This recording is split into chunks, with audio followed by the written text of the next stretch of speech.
కృపాసత్య సంపూర్ణుడైన క్రీస్తు నామమున మీకు శుభం. మన పాఠం పరమగీతం 1వ అధ్యాయం 9 నుండి 16వ వచనం వరకు. ఏకాగ్రతతో ప్రతి మాట జాగ్రత్తగా వినండి. కాపరి అంటున్నాడు, నా ప్రియురాలా, ఫరో యొక్క రథాశ్వములతో నిన్ను పోలుస్తాను. ఆభరణముల చేత నీ చెక్కిళ్ళు, హారముల చేత నీ కంఠము శోభిల్లుతున్నాయి. వెండి పువ్వులు గల బంగారు సరములు మేము నీకు చేయిస్తాము.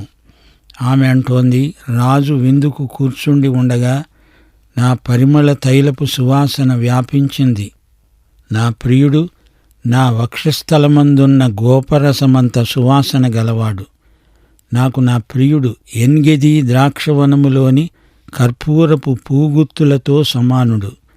అతడంటున్నాడు, నా ప్రియురాలా, నీవు సుందరివి, సుందరివి, నీ కన్నులు గువ్వ కన్నులు.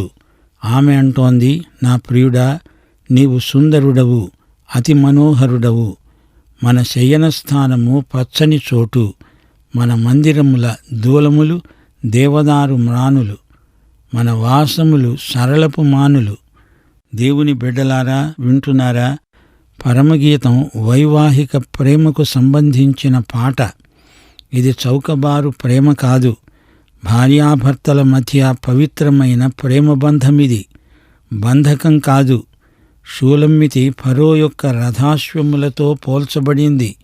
షూలమ్మితి సహజ సౌందర్యాన్ని ప్రేమికుడు వర్ణిస్తున్నాడు. ఆమె చెక్కిళ్ళు ఎంతో అందంగా ఉన్నాయి. ఆమె కంఠం చక్కగా తీర్చిదిద్దినట్లుంది. దేవుని కుమారుడైన యేసుక్రీస్తు సంఘమే వధువు. సంఘములోని అందాన్ని ఆయన చూడగోరుతున్నాడు. అలాగే ఇశ్రాయేలు దేవుడు ప్రేమించిన జాతి. ఆ జాతి తన దేవునికి నమ్మకంగా జీవించాలి. ఇశ్రాయేలు దేవునికి ఆధ్యాత్మిక భార్య. ఆమె విశ్వాసఘాతుకి కాకూడదు. దేవుడు నిబంధన దేవుడు. అబ్రహాము, ఇస్సాకు, యాకోబులతో ఆయన నిబంధన చేసుకున్నాడు. ఆడిన మాట తప్పని దేవుడు. ఎఫెసీ పత్రిక 5వ అధ్యాయంలోని సంఘ వధువు ఎంతో అందచందాలు గలది. తన ప్రియ సంఘాన్ని ఆయన వాక్యోదక స్నానంలో శుద్ధీకరించుకుంటున్నాడు. తన ఎదుట తన సంఘమును నిష్కళంకమైనదిగా నిలువబెట్టుకోవాలని ఆయన కోరిక. సంఘము యొక్క పరిమళ తైల సువాసన అంతటా వ్యాపించాలి, గుబాళించాలి. 23వ కీర్తనలో దావీదన్నాడు, నా శత్రువుల ఎదుట ఆయన నాకు భోజనం సిద్ధం చేశాడు.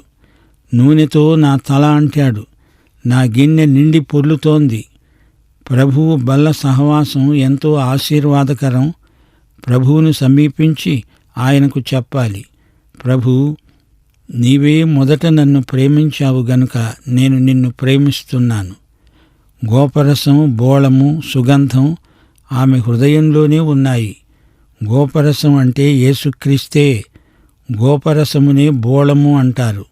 యేసుప్రభు చనిపోగా నికోదేము, అరిమతయ్య, యోసేపు కలిసి ఆయన శవాన్ని సమాధిలో పెట్టారు. ఈ బోళం అనే గోపరసము మన హృదయంలో ఉండాలి. మన భావజీవితం పరిమళభరితమై ఉండాలి. క్రైస్తవ మతాచారాలు మాత్రం కాదు, వాటిని మించిన ఆధ్యాత్మిక అనుభవం మనకుండాలి. మన ప్రభువు కర్పూరపు పూగుత్తులతో సమానం. కర్పూరం మనకు చిరపరిచితమైన దినుసు. ఇది హెన్నా అనే ఓషధిలో నుండి తీయబడింది, తయారు చేయబడింది. కర్పూర పూరాసి వాతావరణాన్ని శుద్ధి చేస్తుంది, పరిమళభరితం చేస్తుంది. ఎన్గెది అనే ప్రదేశం మృత సముద్రానికి దగ్గరగా ఉంది. దావీదు సౌలు వద్ద నుండి పారిపోయి ఎన్గెదిలో దాక్కున్నాడు. ఆ స్థలమంతా కర్పూర పుష్పాలతో నిండి ఉంది. అలాగే క్రీస్తునందు ఆకర్షణీయమైన సౌందర్యం ఉంది. ఆయన అతి కాంక్షణీయుడు.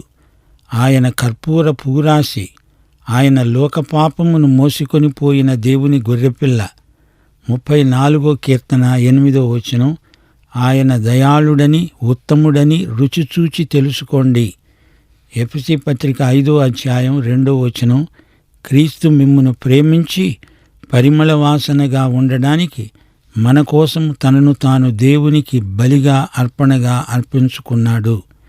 తన కుమారుణ్ణి గురించి దేవుడన్నాడు, ఇడుగో నా ప్రియ కుమారుడు, ఈయన యందు నేను ఆనందిస్తున్నాను.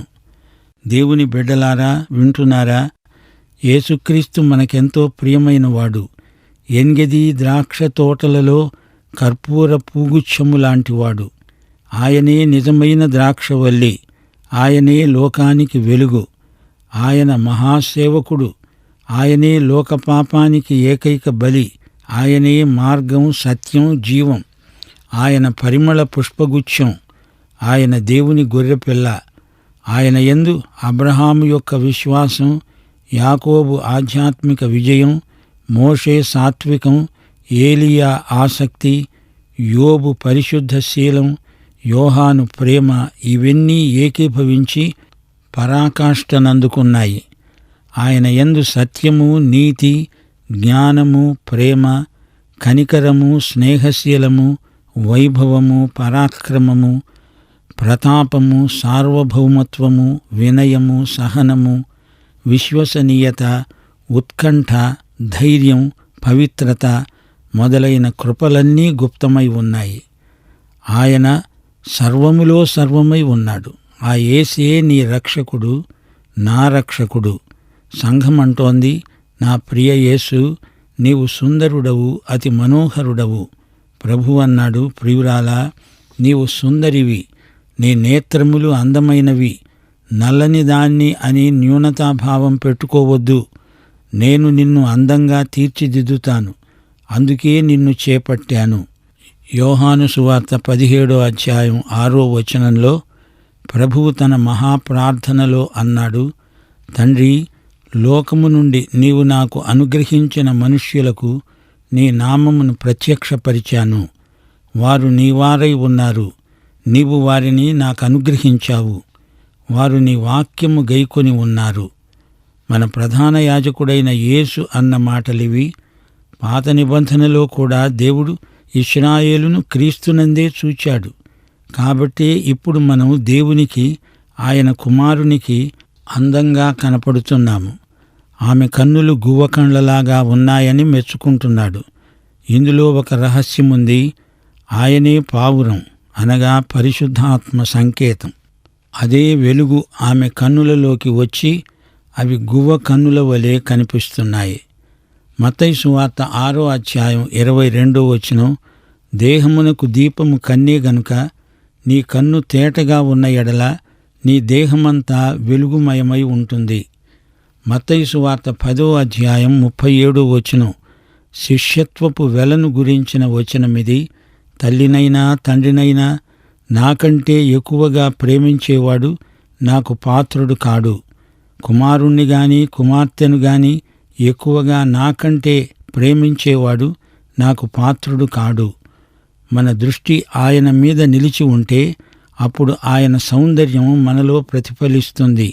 ఆమె అంటోంది, మన మందిరం దూలములు, దేవదారు మ్రానులు, వాసములు సరళపు మానులు.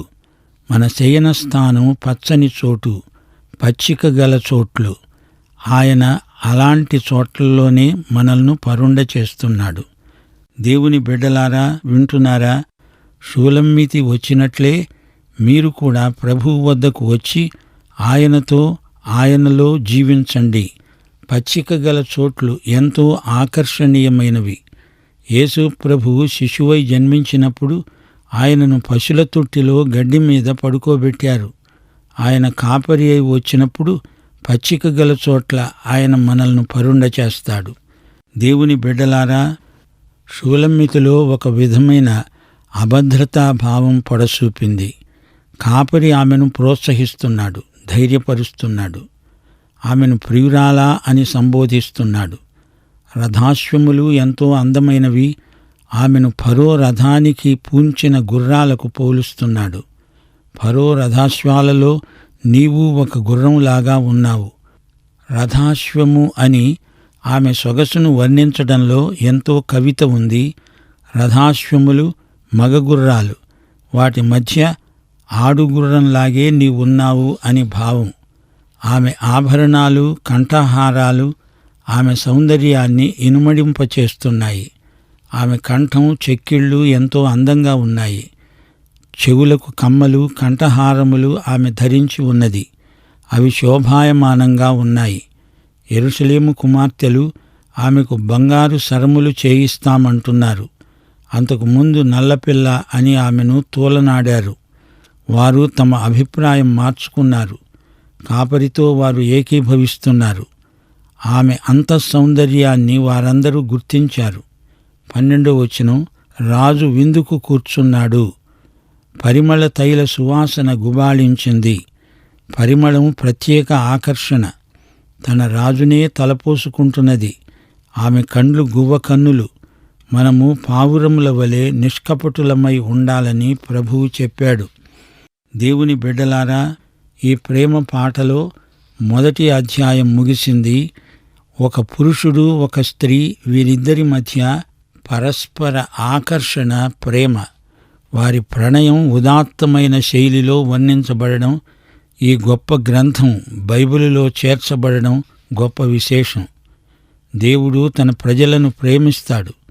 వారిలోని మంచితనాన్ని గుర్తించి ప్రోత్సహిస్తాడు. యేసు ప్రభువు ప్రకటన గ్రంథంలో 7 సంఘాలకు ప్రేమలేఖలు రాశాడు. వాటిలో ప్రతి సంఘములోని మంచితనాన్ని ఎంతో శ్లాఘించాడు. లోపాలుంటే వాటిని కూడా ఎత్తి చూపాడు. మొదట నీకున్న ప్రేమను వదిలావని నీ మీద నేరం మోపుతున్నాను అని ఎఫెసీ సంఘాన్ని మందలించాడు. నేను నీలో, నీవు నాలో ఉండాలి. నీతో నేను, నాతో నీవు భోంచెయ్యాలి. అది నాకెంతో ఇష్టం. అలా కాని పక్షంలో నిన్ను ఉమ్మేస్తాను జాగ్రత్త అన్నప్పుడు లవొదికయ సంఘాన్ని ఆయన ఎంత ప్రేమించాడో వ్యక్తమవుతుంది. వధూవరుల దాంపత్య ప్రేమ ఎంతో ప్రగాఢమైనది. స్త్రీ పురుషుల మధ్య పవిత్రమైన, నిస్వార్థమైన, త్యాగపూరితమైన ప్రేమను దేవుడు ఎంతగానో ఆశీర్వదిస్తాడు. పురుషులారా, మీ భార్యలను ప్రేమించండి. స్త్రీలారా, మీ భర్తలకు లోబడి ఉండండి అని దేవుని వాక్యం హెచ్చరిస్తోంది. దీనిని పెండ్లి పాట అని కూడా చెప్పవచ్చు. ఇద్దరు ప్రేమికులు ఒకరినొకరు కలుసుకుంటారు. వారి మనోభావాలను పంచుకుంటారు. ఒకరి పట్ల ఒకరు ఆకర్షితులవుతారు. మొదటి అధ్యాయంలోని కొన్ని పదాలు ప్రేమభావాన్ని ఎంతగానో వ్యక్తం చేస్తున్నాయి. ముద్దు, ప్రేమ, ఆకర్షణ, సంతోషం, ఉత్సాహం, సౌందర్యం, ఆభరణాలు, విందు, ఈ మాటలన్నీ పెండ్లికి సంబంధించిన పదజాలం. ప్రకృతి శోభ, పరిమళ తైలం, సువాసన ఈ అధ్యాయమంతటా పర్యాప్తమై ఉంది. ఏదెను తోటలో ఆదాము హవ్వలు ఒకరినొకరు గాఢంగా ప్రేమించుకున్నప్పుడు దేవుడు వారితో ఉన్నాడు, వారిని దీవించాడు.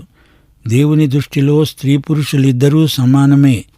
షూలమ్మితికి ఆమె ప్రియ కాపరికి మధ్య సంభాషణ ఎంత ఉదాత్తమైనదో గుర్తించండి. అది చౌకబారు కామం కాదు, నిష్కపటమైన ప్రేమ. ప్రేమకు ఇష్టమయ్యే వరకు ఎవరూ మమ్మల్ని తొందర చేయవద్దు, కలవరపరచవద్దు అని మిమ్ములను బ్రతిమాలుకుంటున్నాను.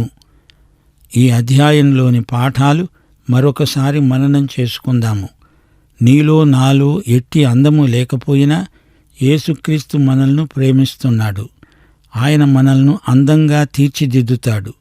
న్యూనతాభావంతో మనము అట్టిట్టు కానక్కర్లేదు. మాటలతోనే కాదు, క్రియారూపంలో కూడా మన ప్రేమను మనం వ్యక్తం చేయాలి. యోహాను సువార్త 14వ అధ్యాయం 21 నుండి 24వ వచనం వరకు ప్రభువు అన్నాడు, నా ఆజ్ఞలను అంగీకరించి వాటిని గైకొనేవాడే నన్ను ప్రేమించేవాడు. నన్ను ప్రేమించేవాడు నా తండ్రి వలన ప్రేమించబడతాడు. నేను వానిని ప్రేమించి వానికి నన్ను కనపరుచుకుంటాను. ఒకడు నన్ను ప్రేమించిన ఎడల వాడు నా మాట గైకొంటాడు. అప్పుడు నా తండ్రి వానిని ప్రేమిస్తాడు. మేము వాని వద్దకు వచ్చి వాని వద్ద నివాసము చేస్తాము. నన్ను ప్రేమించని వాడు నా మాటలు గైకొనడు. యేసు ప్రేమలో దినదినము ఎంతో ఎదగాలి. ఆయన అంతఃపురంలోకి వెళ్ళిపోవాలి. విందుశాలలోకి ఆయన ప్రేమ ధ్వజం కిందికి వెళ్ళిపోవాలి. ఆయన వెంట ఎంత దూరమైనా నిర్భయంగా, నిశ్చింతగా వెళ్ళిపోవాలి. ఆయన ప్రేమ ఆధ్యాత్మిక లోతుల్లోకి నిన్ను నడిపిస్తుంది.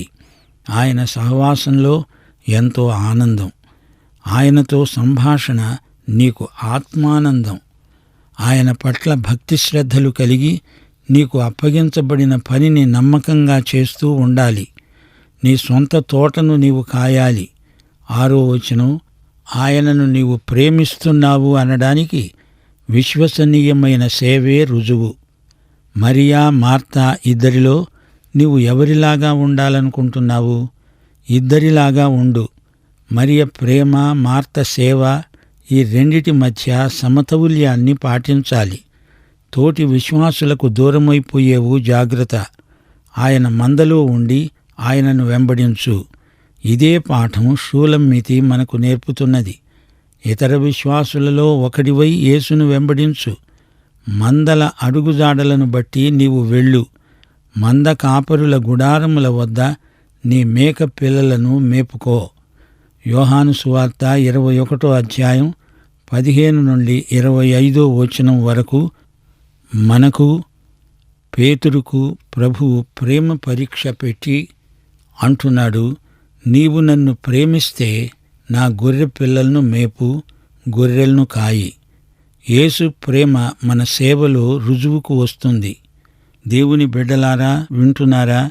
పరమగీతంలోని వైవాహిక పవిత్రతను, ఆధ్యాత్మిక విలువలను గుర్తించండి. సంఘములోని నైతిక ఆధ్యాత్మిక పవిత్రత ఎట్టి పరిస్థితిలోనూ దిగజారిపోకూడదు. మరో మాట, భార్యాభర్తల మధ్య ఆకర్షణ దినదినము నూతనపరచబడుతూ ఉండాలి. క్రీస్తు తన సంఘమును ప్రేమించినట్లు, సంఘము తన శిరస్సైన క్రీస్తును మహిమపరిచినట్లు భార్యాభర్తల సంబంధాన్ని పరమగీతం గానం చేస్తుంది. ఇది ఒక సంగీత రూపకం. షూలమ్మితి నల్లనిది అనడంలో ఆమె ఒక పాపికి సూచనగా ఉంది. కాపరి రాజు ఆమెను ప్రేమించి క్షమించి రక్షించాడు. అప్పుడామె అందం బయలుపడింది. ఇది ఉపమాన రూపకమైన సందేశం. పావుర స్వరం దేశమంతా వినబడుతోంది అంటే అపొస్తలుల ప్రబోధం భూదిగంతాల వరకు వ్యాపించిందని భావం. 5వ అధ్యాయం 1వ వచనంలో ఉద్యానవనంలో ఆమె రొట్టె ద్రాక్షరసం పుచ్చుకున్నట్లే ప్రభు భోజన సంస్కారం మార్మికంగా చెప్పబడింది. ముగింపులో మా శ్రోతలకు ఈ గ్రంథంలోని 3 ముఖ్య పాత్రలను జ్ఞాపకం చేయగోరుతాము. 1 ప్రియ కాపరి, 2 షూలమ్మితి, 3 సొలొమోను. కాపరి యేసుక్రీస్తు, షూలమ్మితి సంఘం, సొలొమోను అంటే లోకం. రోమాపత్రిక 12వ అధ్యాయం 1వ వచనంతో ఈ పాఠం ముగిస్తాము. సహోదరులారా, సజీవయాగముగా మీ శరీరమును ఆయనకు సమర్పించుకోండి. ఈ లోకమర్యాదను అనుసరించక మీ మనస్సు మారి నూతనమవటం వల్ల రూపాంతరం చెందండి. ప్రియశ్రోతలు, ఈ ప్రేమగీతంలోని వ్యక్తులను మనమెన్నటికీ మరిచిపోలేము. యేసు ప్రభు అనగానే మనకు ప్రియ కాపరి జ్ఞాపకం వస్తాడు. అలాగే షూలమ్మితి అనగానే విశ్వాసి. విశ్వాసి ప్రభువు పట్ల చూపే ప్రేమ. ఆ ప్రేమను ప్రేమ భాషలో మనందరికీ అర్థమయ్యేటట్లు సొలొమోను రచించాడు. ఇందులోని ప్రతి మాట మనకు ప్రభువు పట్ల ఉన్న ప్రేమను మాత్రమే వ్యక్తం చేస్తుంది. షూలమ్మితి మాటల్లో ఏమి మనం గ్రహిస్తున్నాము? ఆమెకు ఇంక ఎవరూ కనపడరు. అనేక మంది ఆమెను కోరిన వారున్నారు. సొలొమోనంతటి వాడే తనకున్నదంతా ఇచ్చేస్తాను రమ్మంటున్నాడు. తన యొక్క అంతఃపురానికి తీసుకువెళ్ళాడు. కాని ఆమె ఎవరి వైపు చూడదు. ఆమె దృష్టి కేవలము తన ప్రియ కాపరి అందే లగ్నమై ఉన్నది. అలాగే మనం కూడా ఈ లోకంలో అనేక శోధనలు మనల్ని చుట్టుముట్టినప్పుడు వాటి వైపు చూడకూడదు. మనము చూచేది మన ప్రభు అయిన యేసుక్రీస్తును. సొలొమోనులాగా ఈ లోకం మనల్ని ఆకర్షిస్తుంది. శరీరం ఒకటి ఉంది. లోకము, శరీరము, సైతాను ఉన్నాడు. ఇలాంటి శోధనల వలయంలో మనమున్నప్పుడు పరమగీతం నిజంగా మనకు పరమగీతమే. మనల్ని ప్రేమలో ప్రోత్సహిస్తుంది, నడిపిస్తుంది. లోతైన అనుభవాలు మనకు కలగడానికి ఈ గ్రంథం ఎంతగానో ఉపకరిస్తుందని నమ్ముతున్నాము. మన ప్రభువైన యేసుక్రీస్తు వారి కృప, తండ్రి అయిన దేవుని ప్రేమ, పరిశుద్ధాత్మ యొక్క అన్యోన్య సహవాసము మనకు సదాకాలము తోడై ఉండునుగాక. ఆమేన్.